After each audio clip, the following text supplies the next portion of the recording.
Welcome to the Road to Life podcast, the show for married entrepreneurs who want to build a thriving marriage and a thriving business. We're your hosts, Meredith and Craig, relationship experts and entrepreneurs ourselves. We know firsthand that your business will only grow as strong as your marriage does. On this podcast, we share real stories, practical tools, and honest conversations to help you strengthen your relationship, fuel your business, and build a life you love together. Let's dive in. Welcome back to another episode of the Road to Life podcast with Meredith and Craig. We got this week, okay? Happy New Year. Happy New Year. It's 2026. It's amazing. I can't believe it's here already. Right? It's wild. I don't know where 2025 went. It just blink, gone. I mean, I think that's why it's so important to do what we did last week, which is actually go back through it. Like go back through your calendar, back through your photos and figure out what'd you accomplish in 2025? Yeah, it was a fun exercise. Going back through your photo album in your phone is interesting. And you're like, oh crap, that was this year. Yeah, right? Wow. Yeah. A lot happens in a year and you don't realize it. You kind of take it for granted. And you're like, wow, that feels like so long ago. But at the same time, sometimes it feels like yesterday. I don't know. It's weird. Time's weird. Like somehow it feels like a long time ago, and yet we're already in 2026, and I don't even know where 2025 went. I know. Yeah, it's so bizarre. So this week, we're going to talk about 2026. Well, like last week was step one of the process, right? Like at the end of the year, it's kind of like the natural reflection and what do we want the next year to look like? So last week was sort of what did last year look like? What did 2025 look like? What were the wins? What were the lessons? What are we taking with us from 2025 into 2026 so that we can achieve the 2026 goals? Yeah. And so the next logical step in that process is what's the 2026 goals? Yeah. So first thing I like to do is look back on what's outstanding from 2025, because while we got a lot done, we didn't get it all done. It's so hard. You never get it all done. And it's funny because you look back and you're like, it doesn't seem like that long ago I sat down and did my goals for 2025. I know. Yet when I look at the 2025 goals, as we progress through 2025, you realize, our life changed so much. That was no longer something that we cared about. Yeah. Like it came off the list. Yeah. And it was like, we grew and why evolved. why did we even want that? Or why was that even a goal? And Yeah.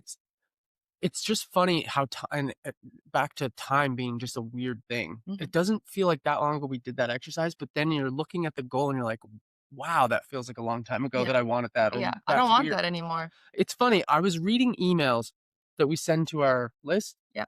I just finished the one that we sent this week. Yeah. And then for whatever reason, I was in the system there and I could see some of the ones that we had sent earlier in the year. So I just went back and read one of the ones from very early in the year, from like end of January, and very different format. The voice is there, but the format and it was just a lot different than I expected it to be. Yeah, you had evolved over the year. We've definitely evolved over the year. And that was just a small example of kind of what I'm talking about with the goals. When you set them out in January, and then by December, you're looking back and you're like, I can't believe I don't even remember why we wanted to do that. Yeah. And I know not everyone likes setting goals. I know in my corporate job, I hated goal setting time of year. Yeah. Like it felt so irrelevant to me.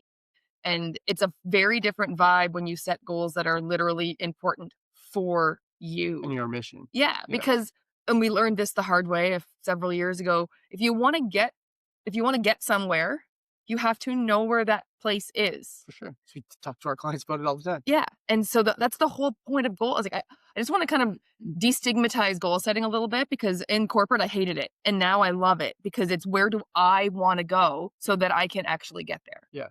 And there's a difference between goals and New Year's resolutions. You can have a goal anytime. It just seems like the end of the year just is a natural kind of break that you can kind of use to review and intercast. But let's not mistake these for resolutions that most people will have forgotten about by January 7th or whatever that date is. Yeah.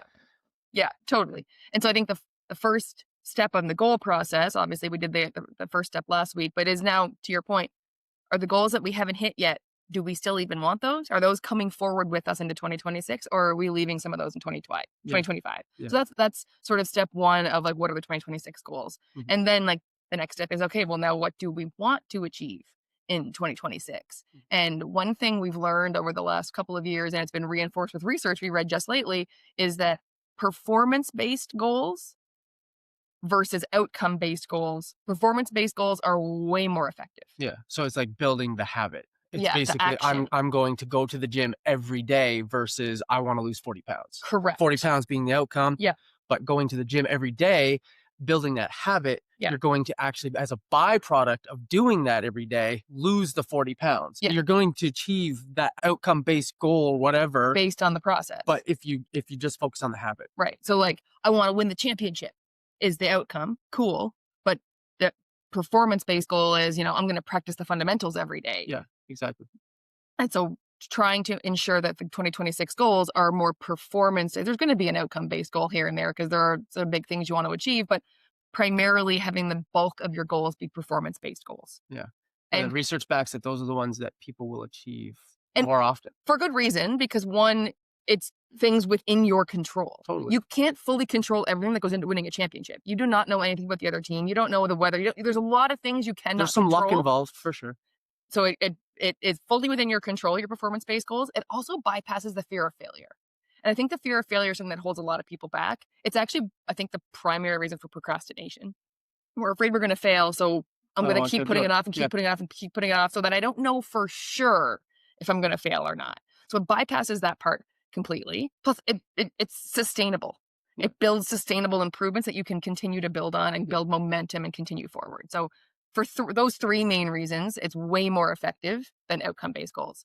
And the other thing I think that we kind of just naturally do that we should call out is we look at goals in different areas of our life.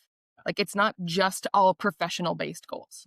Like, we look at goals in the professional realm for sure. We got a lot of professional goals, but we've also got goals for our personal lives, like personally, for our relationship, for just us individually. We have personal goals, health and vitality goals, and community-based goals. Sure. Looking at the different areas of your life and trying to set goals in every area to keep yourself balanced. For sure. And it's important, like on the financial side, you want to have financial goals, you want to have relationship goals, you want to have health and vitality goals. Like, we're doing this to have a massive life, a big life, a full life. And so you don't want to focus on one area and get so narrowly focused that you're only focusing on that one area to the detriment of all the other areas of your life. You will become unhappy very quickly. Yeah, for sure. And so that's sort of the process that we could do to finalize sort of our 2026 goals. Yeah. And then once we've got the 2026 goals finalized, it gets a little more fun, I think, this part of the process. Yeah. I mean, that part of the process is fun too. Well, we come up with a word. Yeah. And a song. What's the vibe you want to take into 2026 based on your goals? And a song. And then what's the word and song? Yeah. So what's your word and song? My word. See, I had a hard time narrowing it down to one word. So I'm going to start with the song. The song that I chose this year, and I think this might be the third year in a row I've chosen from this same artist, Grammer, Love is the New Money. Yeah. It's a great song. It is a great song. Andy Grammer's Love got some Andy great, Grammer. he's got some great stuff. It's uplifting, it's upbeat. And so it's got a great message. It's got a great beat. So I dig his stuff. So Love is the New Money, just obviously money is a resource, but love is what makes this world go round. And so focusing on making sure that the focus is on love over money. Yeah. And love is the new money. Anyway. And then the word is, I wanted to go with love, just it being a very solid fit for the song. But I think I'm going with intention. Good one.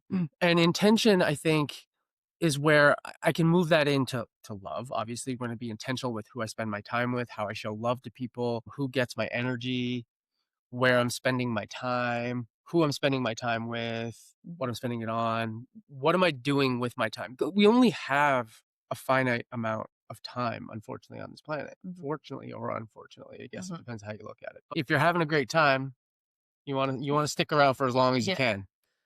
And so we only have a certain amount of that available to us. And we don't know how much it is. We don't. Yeah, like our friend Kip says all the time. It's the game clock. They hide the game clock. Life hides the game clock. So intention is my word. Nice. Yeah.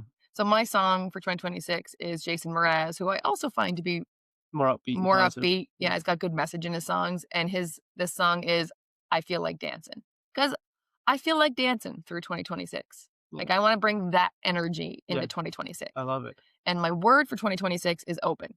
I want to be open to whatever is coming at us. I want to be open to all the opportunities. I want to be open to all the lessons the first time. I don't want to have to relearn them. I don't want to learn them multiple times. I want to be open and get them the first time. With the feather, not the hammer. Exactly. Yeah. I want to be open to all the wins. I want to be open to all of it. So my word, my vibe for 2026 is open and dancing. I feel like dancing. Jason Mraz. Yeah, love it. So then what's the next? And I love that we get to do this together and that you have a song and a word and I have a song and a word. And it's almost as though we each have 2 songs and 2 words as we go through this journey together. We adopt each other's kind of vibe and energy and like, we're doing this together. Yeah. So I'm also cool with having the energy of dancing through life in 2026 and open to all the possibilities. Yeah. I love being intentional. Yeah. So it's almost like when you do it with your teammate, you get the benefit of having 2 songs and 2 words because you kind of adopt the other. For sure. It's part of being an unstoppable team. Right. So the next step is, I don't know how many times a day most people pick up their phone, but it's a lot. I pick up my phone a lot in the run of a day. Yeah. So I like to be reminded of my big goals. Yeah. Some of them are beyond 2026, but most of them are 2026 goals. And so we create a lock screen for our phone, like a vision board lock screen. Yeah. I like to do it playing my song for 2026 while I'm frigging around creating it. Yeah. So you get the vibe going, you find all the images on your phone, you screenshot them all, and then you create in wherever you create them. We create them in Instagram or Canva, but you create them and then you just save it as the lock screen on your phone so that literally every time you pick up your phone to do anything, you get a subconscious little jolt of, oh, my goals. I'm reminded of my goals again. Yeah, I definitely have to update it because I was looking at it the other day and there's stuff on there, like I was saying earlier, early 2025. And you're like, huh, interesting that's a thing that I cared about and that I really don't now. Yeah. And so, definitely have to change that. And then the last step, I also we haven't done that step yet, even though technically this episode drops on New Year's Day. Today is not New Year's Day yet. So we haven't done the last step, which is read last year's letter. Right. Every year on New Year's Eve, we write ourselves a letter for next New Year's Eve on how cool, for this year, how cool 2026 was, how much we've achieved, what we've accomplished, bringing that 2026 vibe into that letter. Yeah, to your future self. It'll be interesting because I remember where we were last year when we wrote that letter. We were in Halifax, and I remember writing it on the bed. I was laying down and I was writing it, and I have no recollection of what's in it though. Like I remember where we were and what I was doing in that moment. I do not remember what I wrote in that letter. No, so that will be an interesting exercise. It's fascinating to do this every year because I'll go back to it. It's like how much can change in a year, but also how interesting the things that really mattered and how you honed in on those and got those finished or at least got them moved. Yeah, exactly. Yeah. Partly done. And the other things just kind of fell by the wayside. And by the time I get to read that letter in a couple of days, I will have forgotten that I even wrote that stuff because they became unimportant. You know what's interesting? And I don't remember what we wrote, but I'll be surprised if we wrote a book this year. Yeah. But we didn't actually start really thinking about it until halfway through the year. Correct. And then wrote it in a few weeks. And then the second half of the year has been really getting that finished and over the finish line. Yeah. I don't think it was on the radar in January. I don't think it was. I don't think that we wrote, so one of the biggest things we accomplished in 2025 was, I think, the book. Yeah. And I don't think that it was actually captured in the letter or in It'll be interesting to see if it was. We'll follow up. We'll let people know if it was. Yeah. But so I find the letter to be really fun. I think it's fun to write to future me, on this day in 2026. And I think it's fun to see what past me wrote to today me in this day in 2024. Yeah. So I'm looking really forward to reading the letters. Yeah. So that's our process. Yeah, it's fun. I enjoy it. It keeps you kind of intentional about what you're working on and what you've done in the past and moving forward. Just, it also gives you a record of if you ever wanted to go back and really kind of review the journey. It's interesting to see the changes. I agree. Yeah. Anyway, that's it. That's it. That's all. So hopefully someone enjoyed that conversation and you get something and you take action on something. And on that, Happy New Year. Love you. Happy New Year. Thanks for listening to this episode of the Road of Life podcast. Remember, your business will only grow as strong as your marriage does. So what's one action you're going to take this week to put something you learned in this episode into practice? Because we love a good chit chat as much as the next person does. But without action, stay where you are. If you want to turn your marriage into the engine that drives your business forward, instead of the brakes keeping it stuck, book a free marriage and business strategy session with us at 200percentmarriage.com/strategy call. We'll see you next week. Road of life, yes, you